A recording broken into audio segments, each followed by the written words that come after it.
Infertility solution. Friends, हमारे कई viewers ने इसके बारे में रिक्वेस्ट की है कि जिस तरह उन्होंने हमारी पिछली वीडियोस में ये जाना कि इनफर्टिलिटी के क्या कारण होते हैं, तो उसके सॉल्यूशंस के बारे में भी हम डिस्कस करें। तो ये सीरीज़ हमने इस बारे में सोची है कि हम इसके इनफर्टिलिटी सॉल्यूशन के ऊपर एक सीरीज़ बनाएं, जिसमें हम स्टेप बाय स्टेप अपनी वीडियोस में इनफर्टिलिटी के ऊपर डिस्कस करें और उनके सॉल्यूशन की जानकारी अपने व्यूवर्स को दें।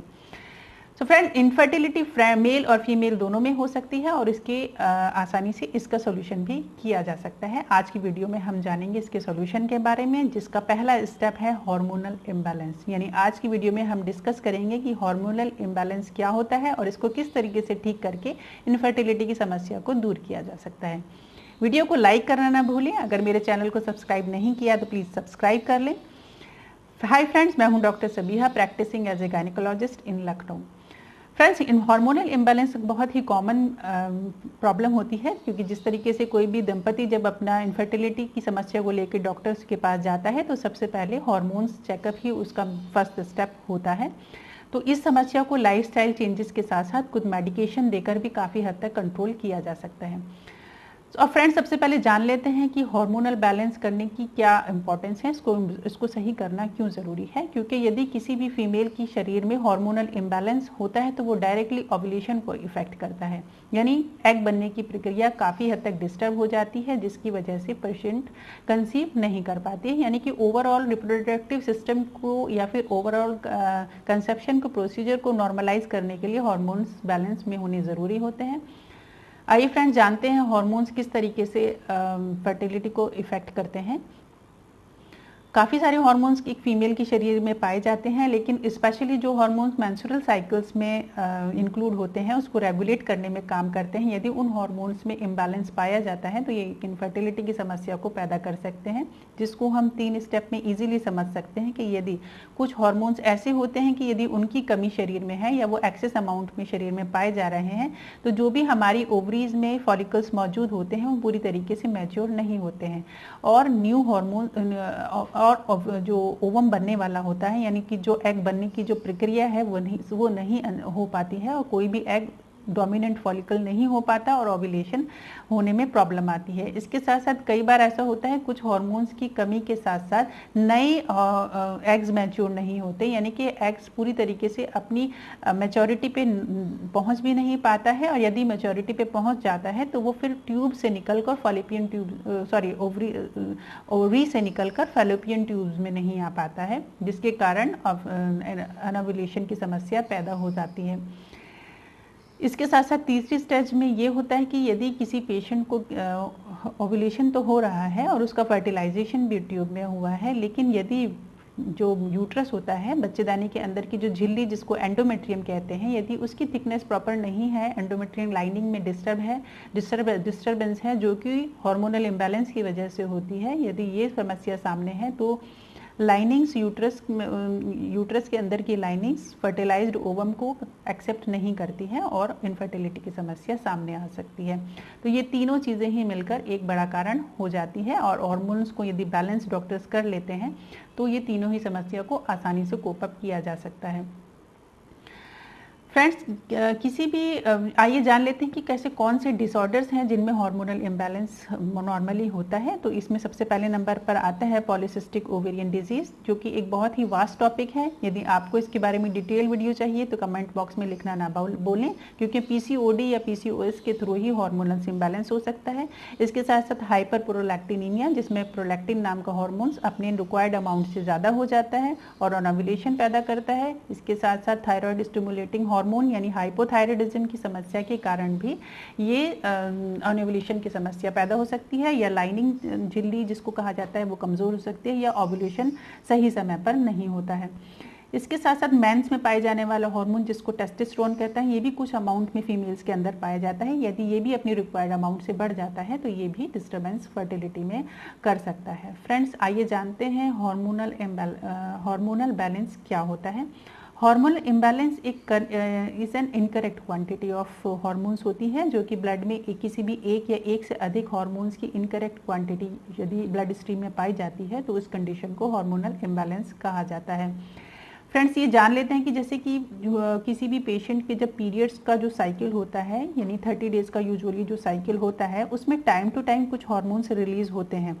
जैसे शुरू में कुछ हार्मोन्स फॉलिकुलर स्टिमुलेटिंग हार्मोन या ल्यूटेनाइजिंग हार्मोन्स रिलीज होते हैं, और यूजुअली पेशेंट की जो लास्ट हाफ साइकिल होता है पीरियड का, उसमें प्रोजेस्टेरोन नाम का एक हार्मोन्स रिलीज होता है। यदि सही समय पर हार्मोन्स रिलीज नहीं हो पाते हैं या उनका इंटरैक्शन सही समय पर नहीं हो पाता है, तो जो हार्मोनल सेल्स रिसेप्टर्स होते हैं वो प्रॉपर तरीके से काम नहीं कर पाते हैं, जिसकी वजह से ये प्रॉब्लम आती है और इनफर्टिलिटी की समस्या पैदा हो जाती है।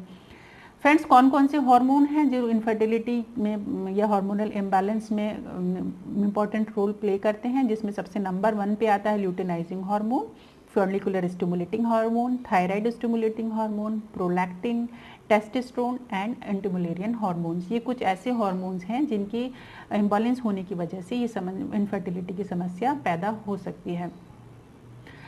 फ्रेंड्स, आइए जान लेते हैं कि सिम्टम्स क्या क्या होते हैं, किस तरह हम एक पेशेंट को पता लगाते हैं कि उसको हार्मोनल इम्बैलेंस हो सकता है। तो सबसे पहले, क्योंकि ये सारे ही हार्मोन्स मेंस्ट्रुएशन में मेंस्ट्रुअल साइकिल को मेंटेन करने में काम करते हैं, तो सबसे पहले पेशेंट की मेंस्ट्रुअल साइकिल ही डिस्टर्ब होगा।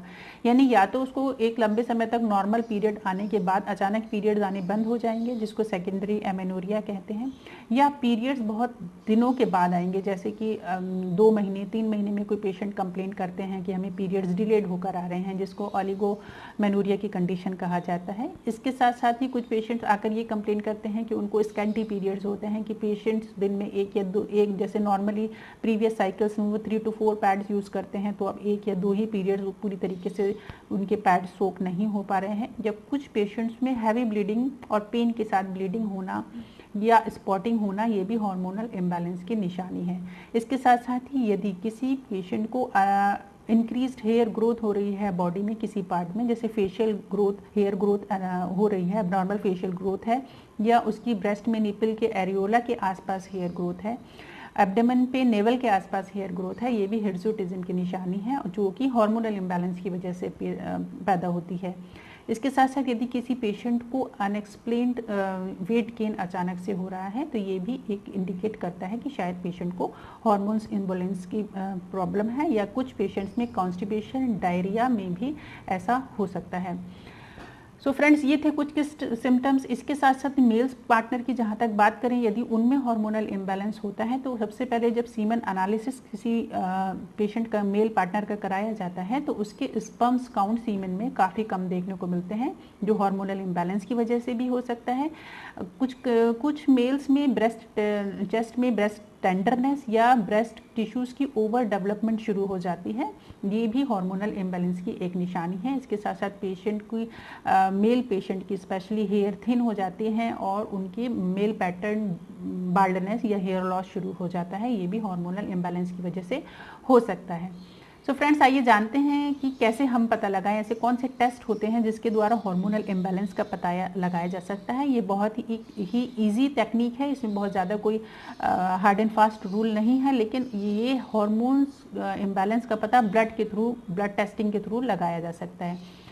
फ्रेंड्स, लेकिन डॉक्टर से जब हम पेशेंट हमारे पास आते हैं, तो हम स्पेसिफिक हार्मोन्स को स्पेसिफिक डेज में चेक कराते हैं, तो उसकी एक्यूरेसी काफ़ी हद तक पता लगाई जा सकती है। जिस तरह luteinizing hormone and follicular stimulating hormones को हम यूजुअली पीरियड के सेकंड डे इन्वेस्टिगेट कराते हैं। इसी तरह थायराइड स्टिमुलेटिंग हार्मोन्स के लिए हम पेशेंट को एडवाइस करते हैं कि वो अपना थायराइड के टेस्टिंग खाली पेट कराएं, ताकि एक्यूरेट रीडिंग तक पहुंच सकें। और प्रोजेस्टेरोन नाम के हार्मोन्स को चेक कराने के लिए हम यूजुअली पेशेंट की माहवारी के 21वें दिन टेस्ट कराते हैं, ताकि हमें एक्यूरेट रीडिंग्स उसकी मिल सकें और हम एक्यूरेट डायरेक्शन ऑफ ट्रीटमेंट पा सकें। आइए फ्रेंड्स, चलते हैं ट्रीटमेंट की तरफ। ट्रीटमेंट हार्मोनल इम्बैलेंस का क्या होता है, तो कुछ टेक्निकल चीज़ें इसमें हम यूज़ करते हैं, बहुत ज़्यादा कॉम्प्लिकेटेड नहीं है, आसानी से डॉक्टर्स के सहयोग से और पेशेंट की सपोर्ट के द्वारा इसको हम कर सकते हैं। इसमें हमारे 2 मेन ऑब्जेक्टिव्स होते हैं। नंबर 1, यदि पेशेंट के शरीर में इन्वेस्टिगेशन के बाद हार्मोनल इम्बैलेंस हो गया है, तो उसको नॉर्मलाइज करने की कोशिश की जाती है। नंबर 2, यदि हार्मोनल इम्बैलेंस की वजह से पेशेंट का ओव्यूलेशन नहीं हो रहा है, तो उसको ओव्यूलेशन इंड्यूस हम कराते हैं पेशेंट को।